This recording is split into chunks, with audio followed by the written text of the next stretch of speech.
Alright, pulling the plastic. All 416.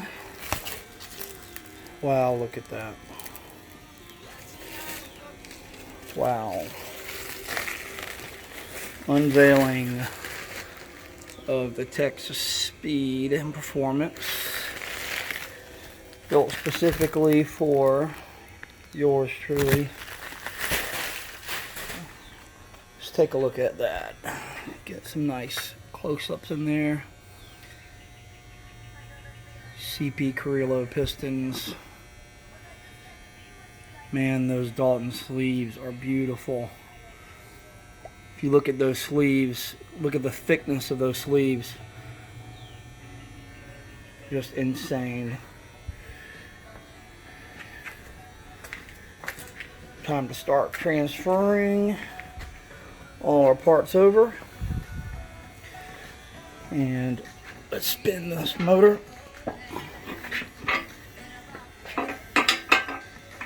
Let's see what we got underneath here.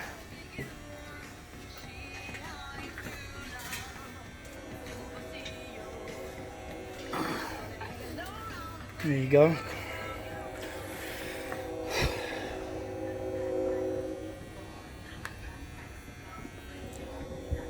Aftermarket billet I-Beam rods, billet forged I-Beam rods, balanced and blueprinted forged crank, which you can see they have worked on. 3 types of bearings in the motor. I know Cleveite.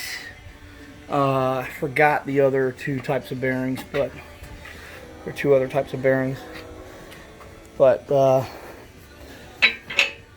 main thing is if you look at the sleeve thickness, which is essentially roughly maybe a little over 1/4 of an inch, something like that.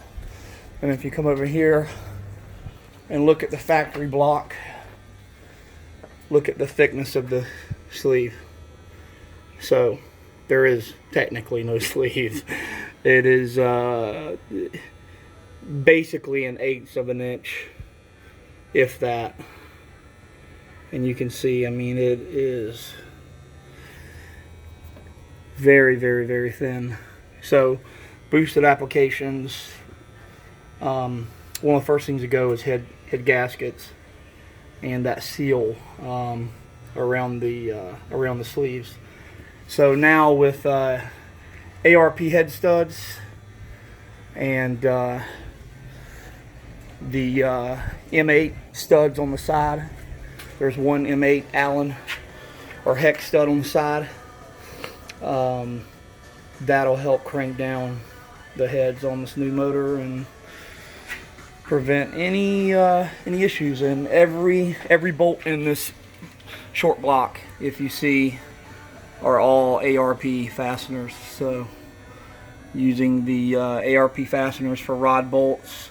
They even use the thicker, more updated wrist pins for the pistons, which are double wall thickness. So you can see they even laser etch their logo Texas Speed on the CP Carrillo pistons. So pretty cool. But almost too pretty to be covered up. But if you look in there, right inside, right there, you can see the oil squirters, which squirt oil on the underside of the pistons to keep the pistons cool. Very, very critical, especially on high horsepower motors.